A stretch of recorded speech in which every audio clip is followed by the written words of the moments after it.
축복의 아침입니다. 우리 아침 예배로 하나님 앞에 함께 나가겠습니다. 오늘은 사도행전 15장 12절에서 29절까지 말씀을 우리 함께 읽으시고 하나님 말씀 나누겠습니다.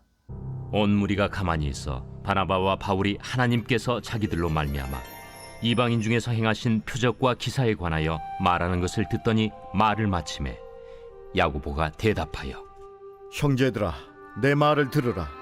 하나님이 처음으로 이방인 중에서 자기 이름을 위할 백성을 취하시려고 그들을 돌보신 것을 시므온이 말하였으니 선지자들의 말씀이 이와 일치하도다. 기록된 바 이후에 내가 돌아와서 다윗의 무너진 장막을 다시 지으며 또 그 허물어진 것을 다시 지어 일으키리니 이는 그 남은 사람들과 내 이름으로 일컬음을 받는 모든 이방인들로 주를 찾게 하려 함이라 하셨으니 즉 예로부터 이것을 알게 하시는 주의 말씀이라 함과 같으니라. 그러므로 내 의견에는 이방인 중에서 하나님께로 돌아오는 자들을 괴롭게 하지 말고 다만 우상의 더러운 것과 음행과 목매어 죽인 것과 피를 멀리하라고 편지하는 것이 옳으니 이는 예로부터 각 성에서 모세를 전하는 자가 있어 안식일마다 회당에서 그 글을 읽음이라. 이에 사도와 장로와 온 교회가 그 중에서 사람들을 택하여 바울과 바나바와 함께 안디옥으로 보내기를 결정하니 곧 형제 중에 인도자인 바사바라 하는 유다와 실라더라. 그 편에 편지를 붙여 사도와 장로된 형제들은 안디옥과 수리아와 길리기아에 있는 이방인 형제들에게 문안하노라. 들은즉 우리 가운데서 어떤 사람들이 우리의 지시도 없이 나가서 말로 너희를 괴롭게 하고 마음을 혼란하게 한다 하기로 사람을 택하여 우리 주 예수 그리스도의 이름을 위하여 생명을 아끼지 아니하는 자인 우리가 사랑하는 바나바와 바울과 함께 너희에게 보내기를 만장일치로 결정하였노라. 그리하여 유다와 실라를 보내니 그들도 이 일을 말로 전하리라. 성령과 우리는 이 요긴한 것들 외에는 아무 짐도 너희에게 지우지 아니하는 것이 옳은 줄 알았노니 우상의 제물과 피와 목매어 죽인 것과 음행을 멀리할지니라. 이에 스스로 삼가면 잘 되리라. 평안함을 원하노라. 오늘의 내용은 정말 중요한 이정표를 제시하는 내용입니다.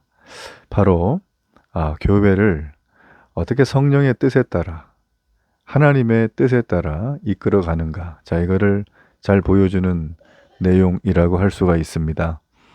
자, 오늘 우리가 살펴야 될 이 내용은 오늘날 현대 교회에도 이 주제와 인물과 상황만 다르지 거의 비슷하게 일어나는 일이라는 거죠. 자, 우리가 이런 부분을 생각을 하면서 오늘의 본문의 내용을 함께 좀 살피겠습니다. 바울과 바나바는 예루살렘 교회에 자신들을 통해서 역사하신 하나님의 역사를 선교 보고를 했죠. 이방인에 대한 구원 놀랍다, 이제 이런 얘기를 막 나누었습니다.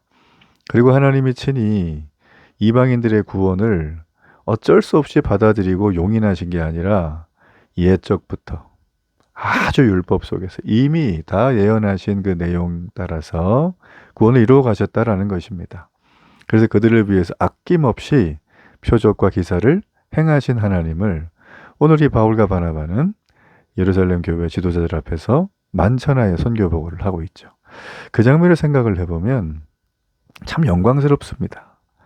이 선교사님들이 국내에 들어오셔서 선교 보고하시고 선교지에 있었던 일들을 얘기하며 함께 기도 제목을 나눌 때 예전에 제가 선교를 정말 많이 하는 교회를 섬길 때 그게 너무 자주 있다 보니까 조금 시큰둥해지더라고요, 나중에는.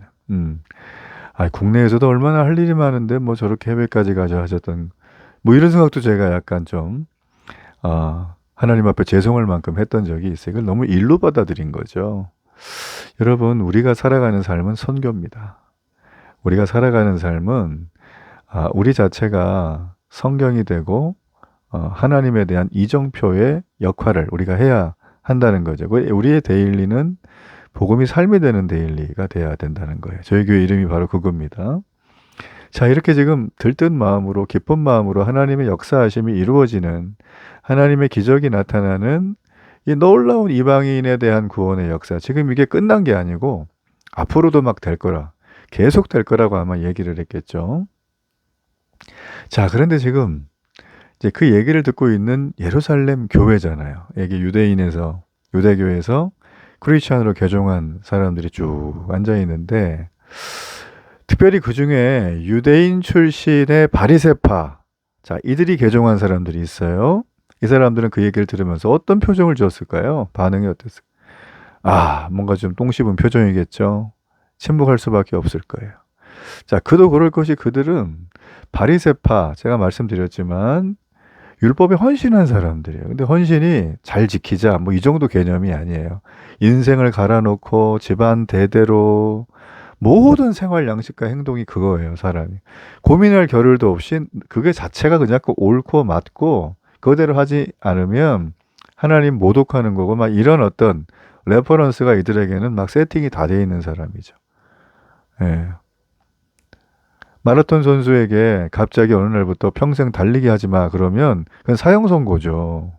그는 그걸 하기 위해서 인생을 갈아넣었잖아요. 너무 사랑하고 마라톤 좋아하고 막 길만 보면 막 가슴이 뛰고 막 운동화 보면 막 신고 나가고 싶고 막 이럴 텐데 하지 말라 그러면 어떻게 되겠어요? 여러분, 그래서 이 유대교 율법주의자, 극도의 율법주의자들, 이런 바리새파 같은 사람들, 근데 칭송받았다 그랬죠? 그리고 존중받았어요, 실제로. 그리고 또 좋은 일도 많이 했습니다. 유대교 율법에 따라서 선을 많이 베풀었어요. 그러니까 당연히 덕망이 있죠. 이 사람은 아주 무식하고 이상한 사람으로 종교 광신자로 여러분 매도해서는 안 됩니다. 자, 그런 사람들이 지금 이방 선교의 휘황찬란한 스펙타클한 하나님의 역사를 들었다. 이게 마음으로 불편은 한데 동의는 또 해야 되고 또 말은 못하고 막 지금 아주 굉장히 애매한 상황. 자, 이렇게 됐어요. 자, 이런 침묵이 흐르고 불편한 공기 가운데 있을 때 이걸 좀 전환시켜야죠. 자, 이때 13절, 14절에 보면 야고보, 예수님 형제죠. 이 사람이 나와서 예루살렘 교회 지도자입니다. 자, 우리가 쭉 얘기를 들어보니까 베드로가 제안한 내용이 있는데 우리 여기에 좀 동의를 합시다라는 거예요. 예. 자, 지금 이 야고보가 하는 행동을 잘 보면 이방인들의 구원은 내가 가만히 들어보니까 이건 하나님이 거역할 수 없는 뜻이네. 자, 우리가 아무리 구약 성경을 신봉하고 하나님 율법대로 살았다고 해도 그건 하나님의 뜻을 이루기 위한 거지, 그걸 잘 지켜서 하나님 저 잘했죠 칭찬받기 위해 하는 건 아니지 않느냐. 그걸 통해서 또 하나의 계급을 만드는 건 아니다. 왜 유대인과 이방인을 우리가 구별하냐. 우리 주님 그렇게 하지 말라 그랬는데. 자, 이 베드로의 제안에 이 야고보가요 동의를 해줘요. 편들어주는 거죠. 그리고 이 얘기는 바울과 바나바의 선교 보고와도 일맥상통하다라는 것입니다. 자, 그는 지위가 있었던 사람이라서 그냥 뭐 지위, 뭐 어떤 권력으로 정치적인 입장으로 결정을 해도 뭐 큰 문제는 없었을 거예요. 근데 지금 그 사람은 성령께서 말씀을 주시는 것을 따라서 그는 그렇게 이 내용을 받아들인다는 것이죠. 자, 이에 반해서 여전히 유대교 정통파들, 특별히 사내들인 공회 바리새인들은 어떻게 했습니까? 이 말씀과 성령의 인도하심을 야고보처럼 따르기보다는 자신들의 생각, 지내오는 관습과 전통을 쫓았죠. 그러니까 이 거리감이 지금까지도 현재 나타나고 있는 거예요. 예루살렘에 가면 지금도 3대 종교가 있죠. 그것도 유일신 종교, 그죠? 예. 그러니까 이걸 이렇게 보고 있으면 참 재밌어요. 이게 이때부터 막 계속 흘러내려왔다고 봐야 되는 거예요. 그래서 이 야고보는 아모스 9장 11절로 12절의 말씀을 인용해서 장차 모든 이방인이 예수 그리스도를 통해 구원을 얻게 될 것이다. 자, 이 얘기를 한다는 거죠. 자, 이거 뭐 알고 있는 바리새파 출신의 우리 크리스찬들 뭐 반박할 수가 없죠. 그리고 또 다윗의 무너진 장막. 자, 이거는 예수님을 통해서 다시는 무너지지 않을 영원한 왕국으로 세워진다. 뭐 이거 역시도 이제 인정을 하는 바잖아요. 여러분, 그러므로 세기를 박는 얘기죠. 율법을 잘 지키면 구원에 이른다, 못 이른다? 예, 이른다. 근데 율법을 잘 지킬 수가 없다. 이게 함정이에요. 율법으로 시작한 사람은 뭐 우리가 골로새도 나오고 뭐 로마서도 나오지만 율법을 철저하게 지켜야 되는데 그게 가능합니까? 아무도 없을 건데. 예. 그래서 전 애시당초 그쪽의 꿈은 접었어요. 안 되기 때문에. 그래서 은혜를 택한 거예요, 저는. 예. 합리적인 좀 도출을 하시기를 바랍니다. 자, 이렇게 돼서 이제 모든 이방인이 예수 그리스도를 믿으면 구원을 얻게 된다. 구원은 충분하다. 누구로만? 예수님만으로만. 자, 여기에 대해서 동의를 땅땅땅 한다는 거죠. 자, 그러면서 19절을 참 중요한 얘기인데 야고보가 세기를 박아요. 자, 이제 우리 모세 율법하고 할례 막 받으라고 강요 이제 하지 말자. 누구에게? 이방인 크리스천들에게. 예. 그죠? 여러분, 모세 율법과 할례는 이게 유대주의자들의 종교적 전통이지 구원의 핵심 사항은 아니죠. 그러면서 이제 야고보가 좀 분위기가 그래도 좀 약간 아직도 좀 똥 씹었잖아요. 그러니까 조금 부드럽게 윤활유를 좀 쳐줍니다. 기름 쫙쫙 쳐주는데 그게 뭐냐면 20절에 네 가지를 자제해 줄 것을 권면해요. 이방인 크리스천들에게. 뭐냐면 우상의 더러운 것, 음행한 것, 목매어 죽인 것, 피를 흘린 것은 멀리하라는 거죠. 자, 여러분 정리해 봅니다. 이게 구원에 직결되는 문제는 아니죠. 이들이 왜 이런 얘기를 했을까요? 예, 구원에 관계없는 사항이지만 이방인들이 유대인들을 배려해서 거룩한 규범을 준수해 줄 것을 제안하는 것입니다. 21절에. 이해되죠? 내가 하나 받았어요. 그러면 당신도 하나 해야 되는 거지. 자, 이런 느낌으로 보면 참 좋아요. 그러니까 구원의 문제는 오직 그리스도로 충분하지만 그 이외의 전통, 관습, 민족의 습성, 여러분 이런 것들은요 충분히 대화가 가능한 주제라는 거예요. 일전에 뭐 아주 제가 종종 드는 얘기인데 어느 목사님이 새롭게 전통이 오래된 수십 년 된 교회 부임을 했어요. 근데 딱 봤더니 아니 저기에는 시계가 걸려 있으면 안 되는데 시계가 딱 걸려 있는 거예요. 예배 시간에 너무 집중이 글로 되고 막 해서 방해가 돼가지고 주중에 이걸 떼가지고 저 바깥에다 걸어놓은 거예요. 예배당 바깥에다가. 근데 그 다음 주에 그 목사님이 큰 곤욕을 치르게 됐어요. 왜 그럴까요? 예, 시계가 밖에 있다고. 여러분 시계가 밖에 있는 게 왜 곤욕을 치르려요, 목사님은? 이해 안 되시죠? 이게 이해가 되는 분들은 이런 느낌의 교회를 다니셨거나 얘기를 들어보셨을 거예요. 알고 봤더니 개국공신이 어머니가 이 시계를 정말 막노동 해가면서 그때 당시에 어려운 시절에 6.25 끝나고 그 비싼 시계를 자기의 1년치 연봉 정도 되는 거를 해다가 바치셨다. 헌물로 드렸다. 그래서 수십 년간 절대 떼면 안 되는 건데 띈 거예요. 이야, 참 놀랍죠? 그러면서 목사님 곤욕을 치르시고 시계가 원상복귀 됐다는 전설 같은 얘기가 있어요. 슬픈 전설이. 여러분 이게 뭡니까? 제가 목사인데요. 저도 전통 내세우고 규범 내세우고 예배의식 모범 규례 따라서 하면 여러분 예배 못 드릴걸요. 장로교 저희 헌법에 나와 있는 예배 모범대로 하면 예배 시간 1시간까지는 택도 없습니다. 2시간은 드려야 돼요. 제대로 하려면. 근데 그렇게 따라가는 교회 하나도 없죠. 아니 그거는 노 프로블럼이면서 자기 시계 하나 밖에 붙인 거 가지고 교회를 들었다 놨다 하면은 이게 뭡니까 도대체 이게. 예. 이해가 되십니까? 구원은 하나님의 뜻이에요. 이방인들의 구원은.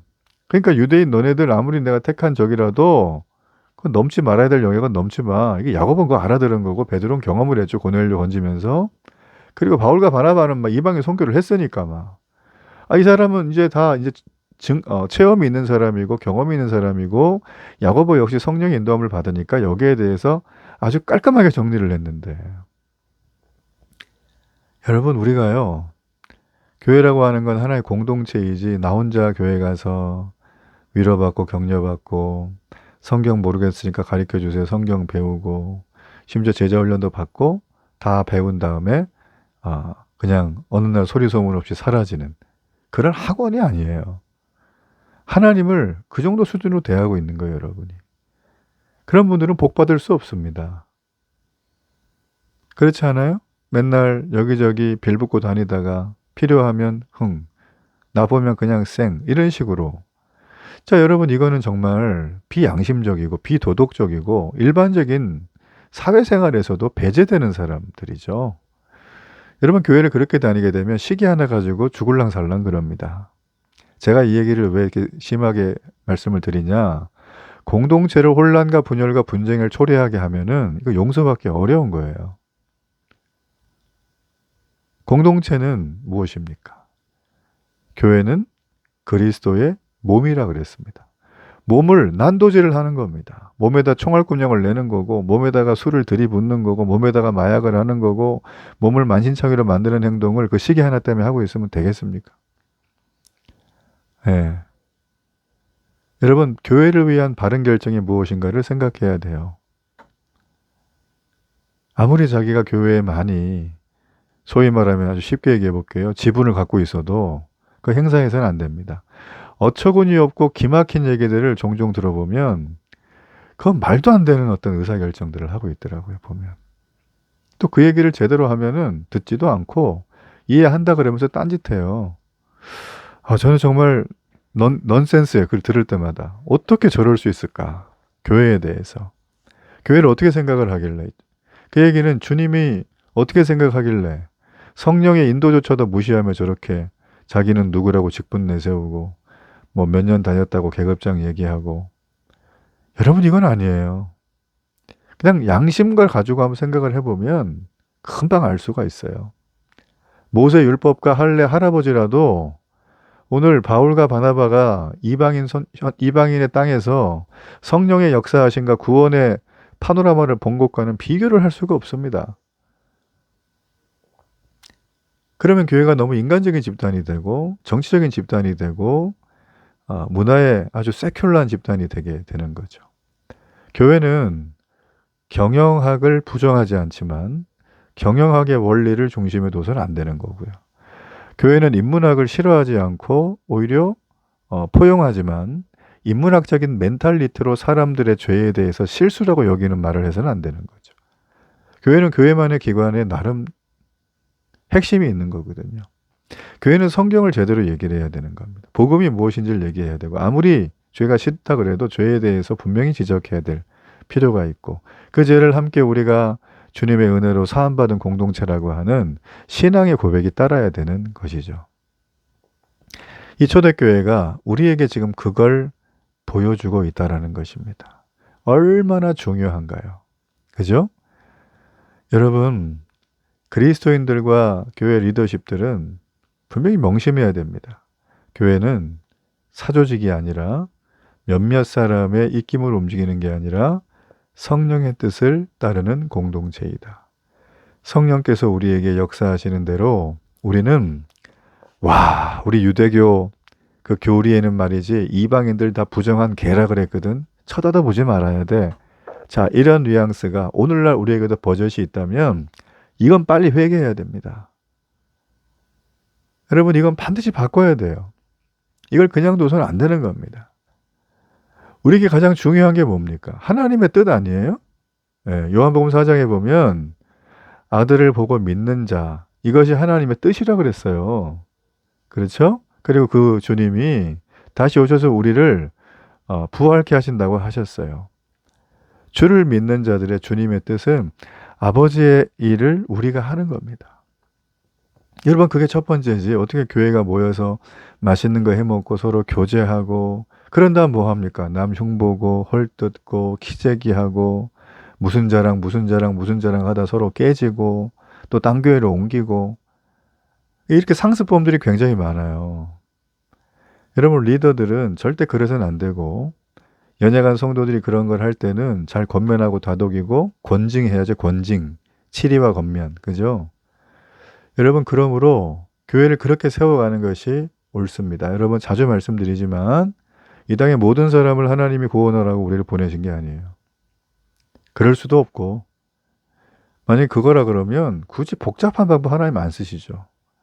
태어날 때부터 다 하나님 인정하고 예수 그리스도의 복음으로 믿게 만들면 전도와 선교 뭐 필요하겠습니까? 교회도 필요 없죠, 사실은 뭐. 그렇죠? 근데 하나님 그렇게 하지 않으셨어요.